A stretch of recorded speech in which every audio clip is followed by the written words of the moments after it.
After defining load patterns, we have to apply wind pressure coefficients. So for that, we have to select sectional view, select section A side, apply OK,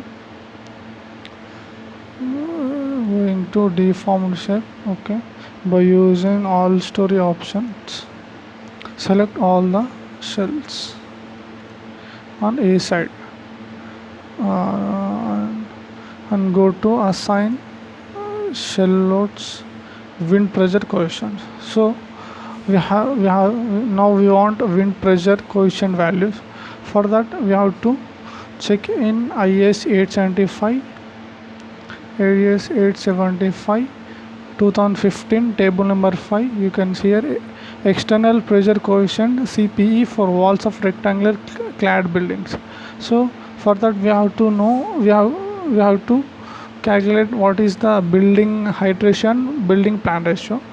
Our height of our building is 23 stories into 3 meter height, so 69 meters, and width of our building is 6 plus 6 plus 6 18 meters, so 69 by 18, so value which is nearly 3 point something. So our ratio will be from 3.2 to 3.2 by building height ratio to 6, so 1 point, which is in between 1.5 to 6.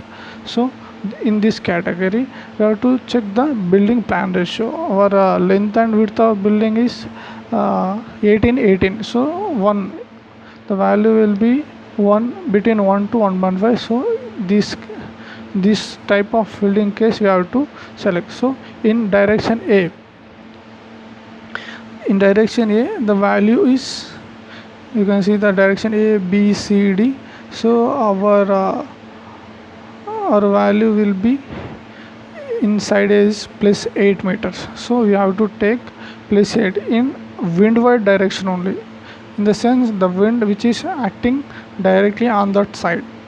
So going to ETOP software, giving as 0.8 meter windward direction, apply OK.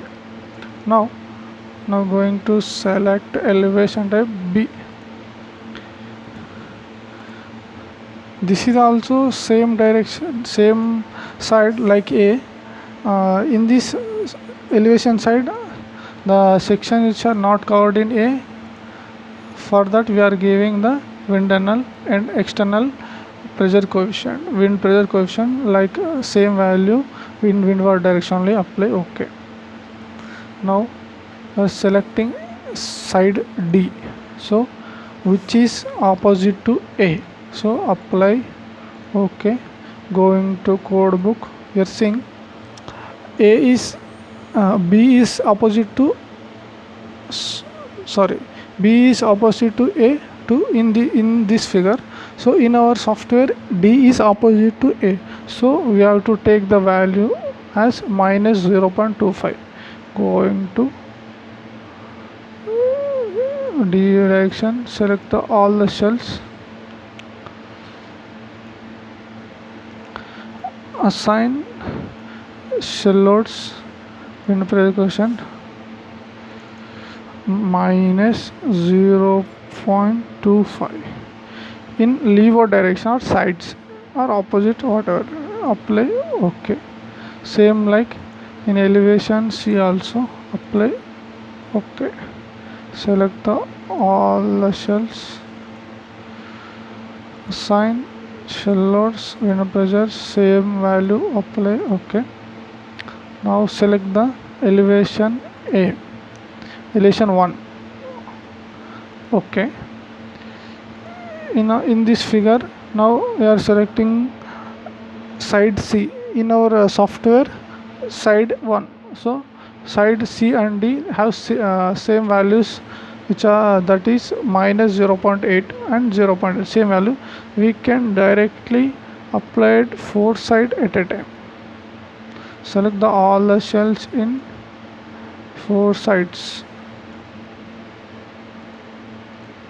because the value is same.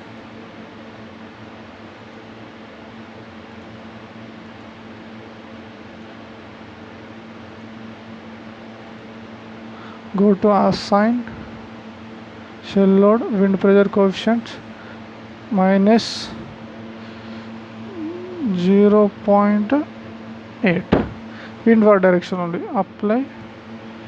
Okay, now we can see in plan view, and we have applied wind pressure coefficient in all the directions. After applying wind pressure coefficients, now we are checking our model, is there any mistakes or no. So go to assign, check model, select all. Okay, it will processing. Model has been checked, no warning message are generated, so our model don't have any errors. So in next video we are going to be analyze and design our model.